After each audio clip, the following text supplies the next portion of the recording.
आत्मज्ञान, होश और ईमान। अपने मोबाइल में टाइमर को 3 मिनट पर सेट करें, कमर सीधी करें और आंखें बंद करके केवल सांसों पर ध्यान केंद्रित करें। आप पाएंगे कि इन 3 मिनटों में अधिकांश समय आप अनजाने विचारों में खोए रहे और केवल कुछ ही पलों में आप सचमुच जागरूक थे। वही क्षण होश कहलाते हैं और जो पल आप खोए रहे वे पल बेहोशी कहलाते हैं। इस प्रयोग का निष्कर्ष, होश को ही मोहम्मद साहब ने ईमान कहा है। होश का परिपूर्ण होना ही आत्मज्ञान है और आत्मज्ञान ही धर्म का मूल लक्ष्य है। परमात्मा का अनुभव प्रेम की पराकाष्ठा है। सभी आत्मज्ञानी महापुरुष ज्ञान की प्राप्ति के बाद तर्क, दृष्टांत और अनुभवों के माध्यम से परम सत्य की ओर इशारा करते हैं। हालांकि परम सत्य का अनुभव किसी भी शब्द से परे होता है, फिर भी महापुरुष इशारों में उसे समझाने का प्रयास करते हैं। इतिहास में आत्मज्ञानी महापुरुषों की परंपरा। ऐसे महापुरुषों के हमें इतिहास में अनेक उदाहरण मिलते हैं। महात्मा बुद्ध, गुरु नानक देव, तीर्थंकर महावीर, कबीर दास आदि। इन सभी आत्मज्ञानी महापुरुषों ने समाधि के अनुभव के पश्चात मानवता को प्रेम, ध्यान और सत्य के मार्ग पर चलने की प्रेरणा दी है। धर्म के मार्ग पर चलने के लिए मोहम्मद साहब की मोमिनों को हिदायत है। मोमिनों, ईमान लाओ। मनुष्य के जीवन में अवलोकन और आत्म संवाद के उपयोग से विवेक का जन्म होता है। विवेक ही होश का बीज है। इसलिए इस्लाम अपनाने के बाद मोहम्मद साहब ने मोमिनों से ईमान अर्थात होश लाने के लिए कहा। विवेक के परिपक्व होते ही होश का वृक्ष विकसित होता है और होश की पराकाष्ठा ही आत्मज्ञान है, जिसे परम सत्य कहा गया है। मोहम्मद साहब ने इस होश को ईमान कहा है। हिंदू धर्म दर्शन में महात्मा बुद्ध ने इसे बोध कहा, श्री कृष्ण ने इसे प्रज्ञा, अन्य आत्मज्ञानी महापुरुषों ने इसे स्मरण, साक्षी, सुरति और सुमिरन कहा है। जे कृष्णमूर्ति ने इसे अवेयरनेस और आज की अंग्रेजी में इसे माइंडफुलनेस कहा जाता है। सभी आत्मज्ञानी महापुरुषों ने मृत्यु का उपयोग आत्म जागरण के लिए किया है। इसी प्रकार मोहम्मद साहब ने भी आखिरत अर्थात मृत्यु को आत्म जागरण के एक साधन के रूप में प्रस्तुत किया।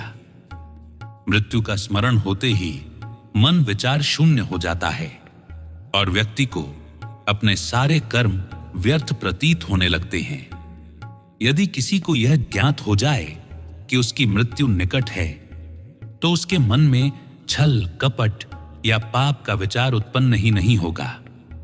इसलिए आत्मज्ञानी पुरुष सलाह देते हैं, हर क्षण को अंतिम क्षण जानकर जीना चाहिए और यही मन की जागृत अवस्था है। इस जागृत अवस्था को ही होश कहते हैं। ईमान को हम शब्द ईमानदार से बेहतर समझ सकते हैं। ईमानदार वह है जिसके मन में न लालच हो न फरेब। लालच और फरेब कब समाप्त होते हैं? जब व्यक्ति को संसार की असारता का बोध हो जाए, अर्थात जब किसी व्यक्ति को मृत्यु बोध हो जाए। यह मृत्यु बोध ही धर्म के मार्ग में जागृति कहलाती है, जो व्यक्ति को आत्मज्ञान के मार्ग पर ले जाती है। आत्मज्ञान ही वास्तविक आनंद का मूल स्रोत है।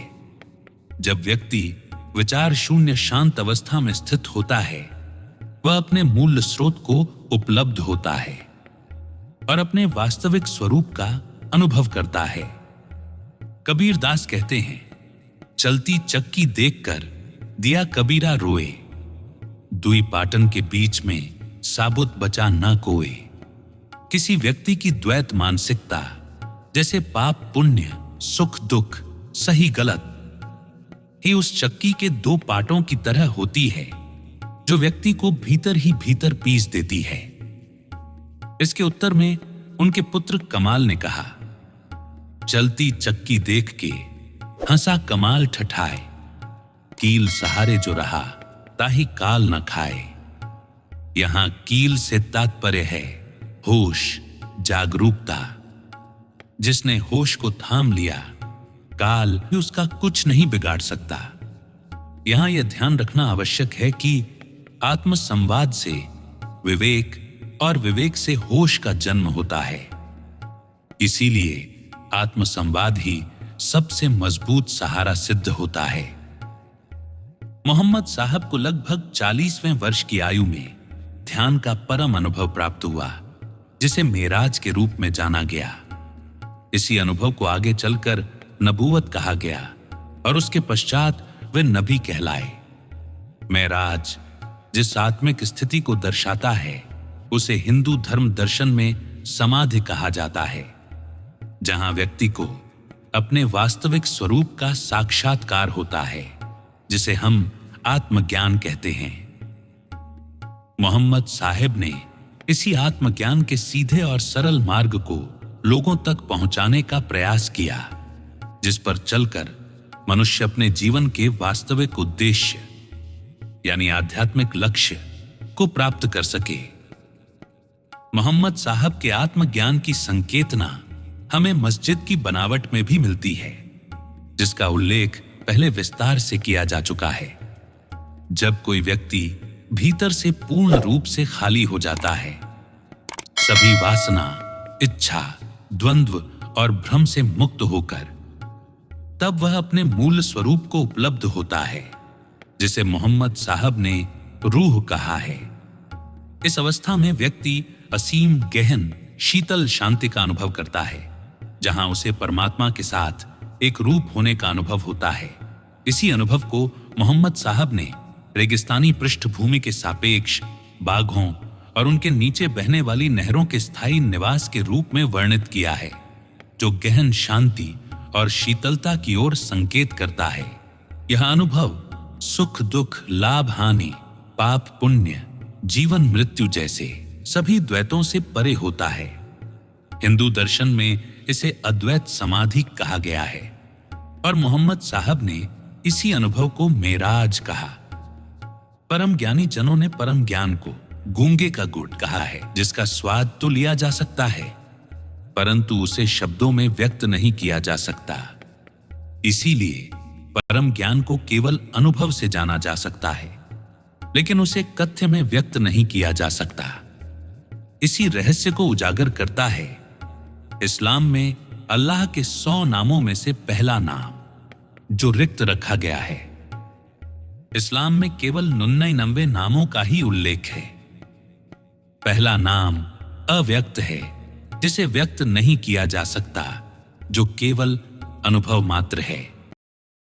अभी आप सुन रहे थे स्वामी अनंत मैत्रेय जी के विचारों को हिंदी ऑडियो बुक इस्लाम समाधान या समस्या के माध्यम से।